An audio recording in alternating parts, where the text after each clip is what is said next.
A week ago, I would have told you that my life, though imperfect, was steady. But now, the ground beneath me feels unstable, as though I'm standing on a precipice, unsure of what lies ahead. It all began with a knock at the door.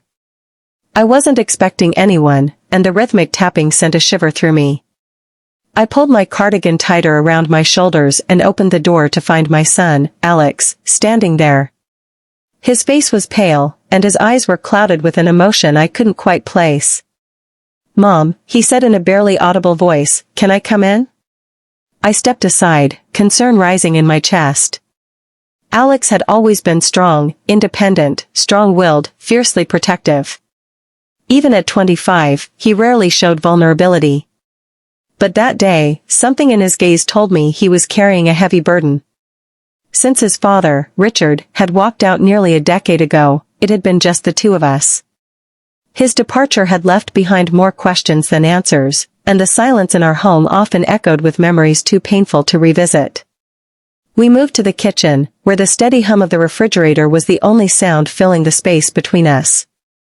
I poured each of us a cup of tea, but Alex didn't touch his. Instead, he stared into the steaming liquid, his hands clenched tightly around the mug. Finally, unable to bear the silence any longer, I asked, "What's wrong?"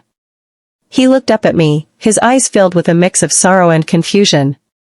"I've been thinking about Dad," he confessed softly. The mere mention of Richard's name struck me like a slap, a name I hadn't heard spoken aloud in years. It unleashed a flood of memories I'd fought so hard to bury. "What about him?" I asked cautiously. Alex hesitated before speaking. "Do you ever regret staying, Mom? Staying with him for as long as you did?" His question caught me off guard. Regret was a word I had avoided for so long, afraid that acknowledging it might unravel the delicate threads of hope I'd clung to. Yet, as I looked into my son's earnest eyes, I felt compelled to be honest. "I don't regret giving you a family," I said slowly, my voice trembling with the weight of unspoken truths. "But I do regret the years I spent convincing myself that things would get better when they never did." Alex's eyes filled with pain. "I always thought it was my fault," he admitted, his voice breaking. "I kept wondering if, had I been a better son, maybe he would have stayed." "No," I said firmly, reaching across the table to grasp his hand. "Richard's choices were his own. You were just a child, Alex. None of this was ever your fault." Silence settled between us, heavy and thick like a blanket. The unspoken memories of that day, the day Richard left, filled the room. I remembered it as if it were etched into my very soul, the hurried departure, his unwillingness to meet my eyes, and the way you clung to my leg, crying as your father walked out the door. After a long while, Alex broke the silence. "I've been having dreams about him," he said softly. "Dreams about the day he left." My heart clenched at his words. "What do you dream about?" I asked in a gentle whisper. "It's not always the same," he replied, his voice trembling. "Sometimes he's angry, sometimes he's just gone. But in every dream, I feel like I'm the one to blame." Tears pricked my eyes, but I blinked them away, determined to comfort him. "Alex," I said, my voice quivering with emotion, "you were never to blame. Your father made his choices, and they had nothing to do with you." That night, after Alex had left, I sat alone in the quiet of our home. The soft ticking of the clock and the gentle hum of the refrigerator were the only sounds keeping me company.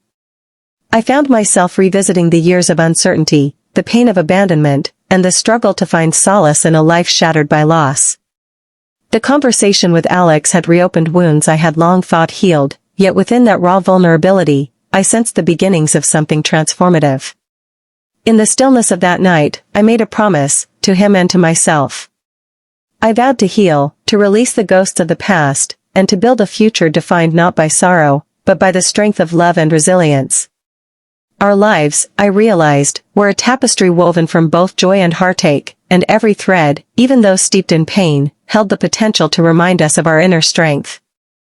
Maybe, one day, the nightmares would fade, replaced by dreams of healing and hope, a future where the scars of yesterday would become symbols of our courage.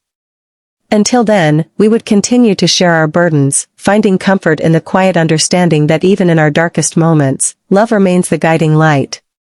I held on to the memory of Alex's hand that night, a silent promise echoing in my heart, that together, we would not be defined by the choices of the past, but by our ability to rise, to forgive, and to cherish every fragile, beautiful moment of our lives. In the delicate interplay of pain and love, we discovered that even the deepest wounds can someday give way to healing, and that family, in all its imperfect beauty, is the anchor that keeps us from drifting too far into despair. That night, after Alex had gone to bed, I found myself unable to sleep. I paced the living room as the moonlight spilled in, casting long, eerie shadows across the floor. My mind replayed our conversation on an endless loop. I had always tried to shield Alex from the pain of Richard's abandonment, believing I could spare him further hurt. But now I realized that in protecting him, I had left him to bear the burden all alone. The next morning, determined to mend our fractured bond, I resolved to speak with Alex again. Over a quiet breakfast, I broached the subject with a cautious tone. "Alex, I've been thinking about what you said last night," I began, my voice tinged with concern. He looked up from his plate, his expression guarded yet earnest. "Yeah, I think it's time we stopped pretending everything's okay," he replied. "We need to talk about what happened, about how it's affected both of us." After a moment of hesitation, he nodded. "Okay, where do we start?" For that day, we set aside our defenses and truly talked. We shared memories, some bitter with pain, others sweet with fleeting joy. We cried together and even laughed at recollections of better times. In those moments, I felt a weight lifting, as if the years of unspoken sorrow were finally beginning to ease. The unraveling truth. But as the sun began its descent, a new tension crept into the space between us. Alex's gaze lingered on me with a seriousness I hadn't seen before.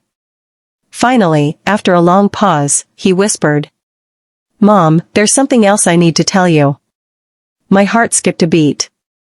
"What is it?" I asked, barely able to steady my voice. He looked away, his jaw tightening. "I've been seeing someone," he admitted. For a split second, relief washed over me, perhaps a distraction from all the pain. But that relief was short-lived as his tone shifted, laden with conflict. "Who?" I asked gently. "Her name is Sarah," he said, hesitating. "She's someone I work with, but there's a problem." My pulse quickened. "What kind of problem?" Alex ran his hand through his hair, his voice dropping to a tremulous whisper. "She's married." In that moment, the world seemed to tilt. I stared at him, struggling to comprehend his revelation. "Alex, no," I said firmly. "You can't do this. You know how much pain infidelity causes." His eyes shimmered with unshed tears as he replied, "I know, Mom, but it's not that simple. She's unhappy, and I care about her." I shook my head, tears welling up. "Alex, you deserve someone who can give you their whole heart, not someone who's already bound to another." He fought back a surge of anger and despair. "I didn't plan for this to happen. I didn't ask for it, but now that it has, I can't just walk away." Our conversation escalated into a heated argument, our voices echoing down the hallways of our home long into the night. I pleaded with him to reconsider his choices, to understand the heavy consequences of a betrayal that would only sow more pain. Yet, despite my desperation, Alex remained stubborn, his heart already entangled in a love that seemed both forbidden and inevitable. In the days that followed, our once close connection began to fray. We spoke less, and when we did, every word was measured and strained.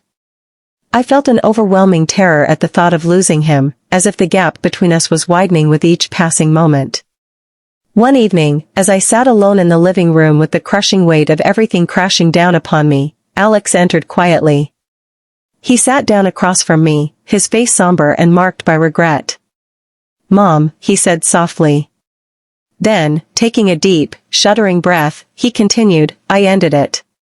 In that instant, relief flooded over me, a fleeting solace in the midst of our storm. Yet the sadness in his eyes spoke of deep, unresolved pain. "Are you okay?" I asked, my voice trembling with a mix of hope and worry. He hesitated, then nodded slowly, a silence falling between us heavy with unspoken truths. It was clear that our path to healing would be long and fraught with challenges, but in that quiet moment, I believed that together we might begin to mend the wounds of the past. I reached out and took his hand, cherishing the warmth and the fragile connection it represented. Though the road ahead was uncertain, I vowed to stand by him through every twist and turn, guiding us both from the darkness toward the possibility of forgiveness, understanding, and ultimately, peace. In that shared silence, amid the lingering shadows of betrayal and hurt, a spark of hope began to glow. Perhaps even the deepest scars could one day heal, and our love, complicated and painful as it might be, could pave the way to a future where we were no longer alone in our suffering. And so, with each new day, we took tentative steps forward, together, striving to find solace in our shared journey toward redemption and healing. In the twilight of a long, arduous day, I looked into Alex's eyes and saw the storm of sorrow hidden within. "Are you okay?" I asked softly, reaching out with trembling concern. He simply shook his head, a silent confession of the pain he carried, a burden that had grown too heavy to bear alone. That night, beneath the dim glow of a solitary lamp, we found ourselves sitting together on an old, familiar couch. As the quiet hours slipped by, we began to share our stories, unwrapping layers of grief and longing that had been buried for far too long. Our voices, at first tentative and halting, grew steadier with each passing moment. In that vulnerable exchange, a spark of hope flickered, a promise that even in the midst of overwhelming darkness, healing was possible. As the night deepened, fatigue took over and Alex drifted into a restless sleep.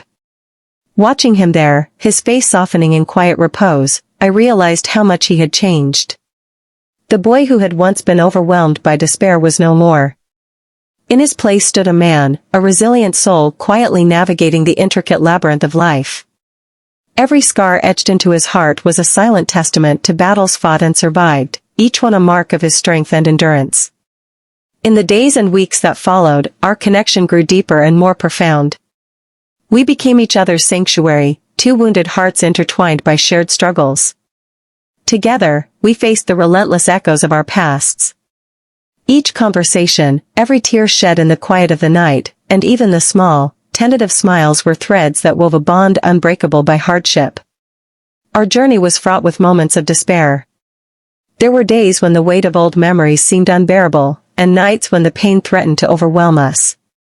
Yet, through every setback, we discovered that our shared vulnerability was not a weakness but a source of extraordinary strength. In the raw honesty of our conversations, we found a kind of beauty, a mutual understanding that allowed us to heal, one piece at a time. It became clear that our scars, both seen and unseen, were not symbols of our defeat but badges of our resilience. They reminded us of every time we had dared to hope and every time we had fought back against the darkness. In this delicate balance between pain and perseverance, we learned that it wasn't our suffering that defined us, but the love and compassion we held for each other. In the end, love emerged as the guiding light, a beacon that illuminated even our darkest moments. It taught us that the strength to rise again lies not in erasing the pain, but in embracing it and letting it transform us. Our journey was one of transformation and growth, a reminder that even amidst relentless storms, a single glimmer of hope can lead us back to the light. And so, as I watched Alex smile softly, his eyes reflecting both the scars of his past and the promise of tomorrow, I knew that together we had discovered something truly profound.